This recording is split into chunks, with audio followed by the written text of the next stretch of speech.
Welcome to Freshman Film Room. Kind of. We're expanding this series to include UMass's incoming transfers. I don't think Transfer Film Room has the same ring to it, but the concept is the same. We're putting together breakdowns of next year's transfers, analyzing some strengths and weaknesses and potential fit from a sample of 5 or 6 games. I'm still not a scout, and these videos are still just meant as primers ahead of next season. Today, we'll look at Noah Fernandes. A 5'11", 170-pound point guard transferring from Wichita State, Fernandez comes to UMass after one season with the Shockers. A Massachusetts kid, Fernandez is from Mattapoisett and played his prep ball at, this will shock you, Woodstock Academy in Connecticut. One disclaimer, I'm going to be using Fernandez's prep film for this video. A preseason foot injury kept Fernandez on the sidelines for about a third of last season and kept him from ever really getting going at Wichita State, so I think using his prep film would be a more fair assessment. Fernandez is a really polished pure point guard. He profiles as a very promising floor general, a guy who pulled all the strings offensively for Woodstock. His passing stands out right away, and he racked up more than 5 assists a game in his prep year. He's got really great vision and throws some really impressive passes inside and on the perimeter. He's a guy that makes things easy for his teammates. He seems to have really great feel for the game, knowing when to push the ball and when to slow things down, and he has a knack for finding open shooters all over the floor. TJ Weeks seemed to especially benefit from Fernandez's passing when they played together the season before last. Fernandez is also a really good ball handler. He never looks out of control, and he seems exceedingly comfortable handling the ball under pressure, evading presses and splitting double teams with relative ease. He's so quick and has a lightning crossover that can open up space anywhere. He operates really well in the pick and roll. Woodstock under Tony Bergeron liked to run these horn sets at the top of the key, and Fernandez thrived. He found Trey Mitchell open for pick and pop threes over and over, and when teams overplayed him, he could take advantage of that too. While scoring isn't really the core of his game, he can fill it up himself too.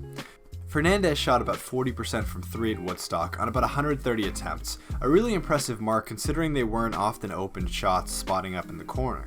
He can drill threes off the dribble, pulling up on the move, and those tough shots make him tough to defend on the perimeter. While he's not some super elite slasher, his quickness and ball handling mean that if he does get a step, he's gone if the help doesn't come. His finishing at the basket is excellent, and he can hit the occasional floater when he gets a little space in the mid-range too. There are really only 2 question marks for me on offense. Number 1, because he's a smaller guy, driving into the trees and trying to finish over bigger guys rotating can be a problem. He's crafty enough to make that work sometimes, but it's a tough go otherwise.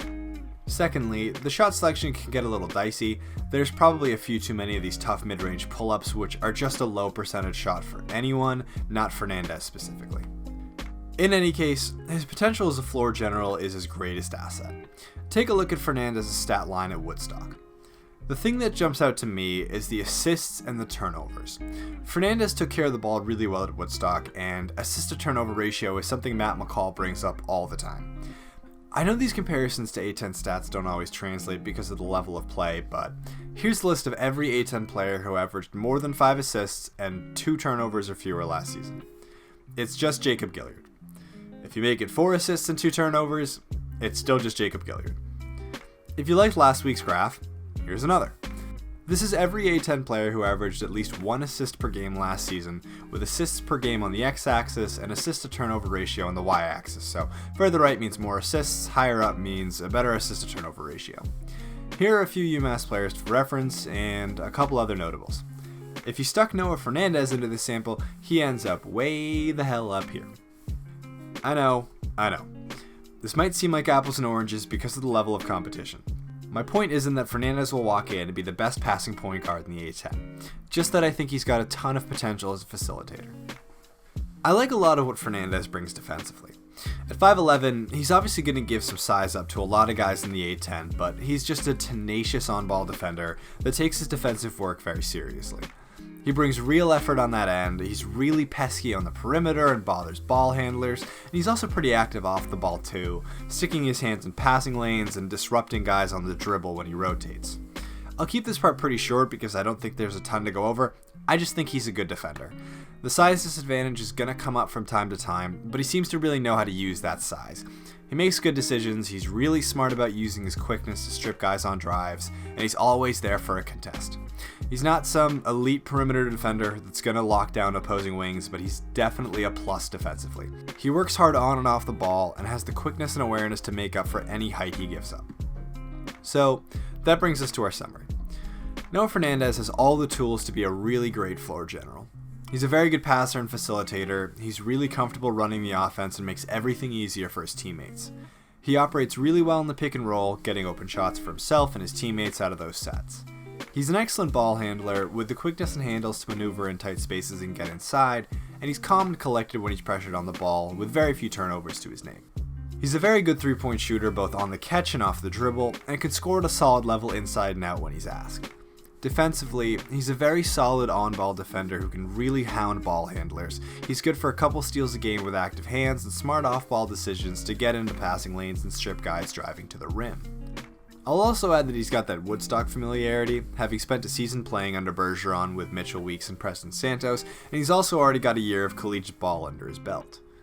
On the flip side, at 5'11", Fernandez is always going to give up some height, even though I think he really makes the most of that size.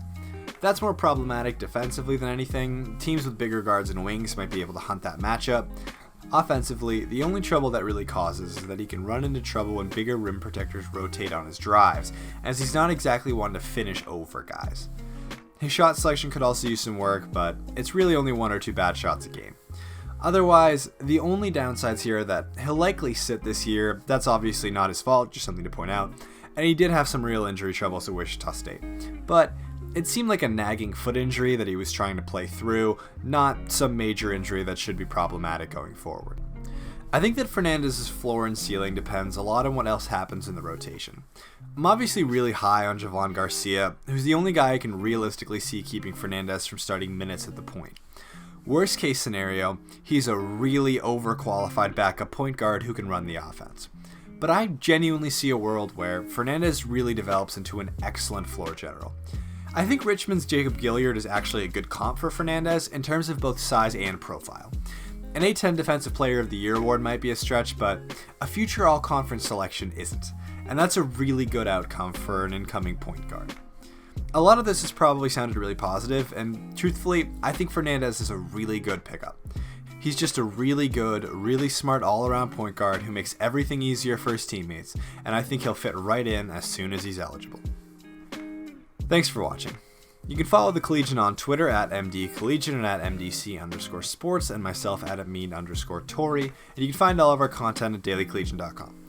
Special thanks, as always, to Felicia Cordy, and happy birthday to Emily Laird, who was not involved in this video, but who's a good pal. Next time, we'll cover Ronnie DeGray.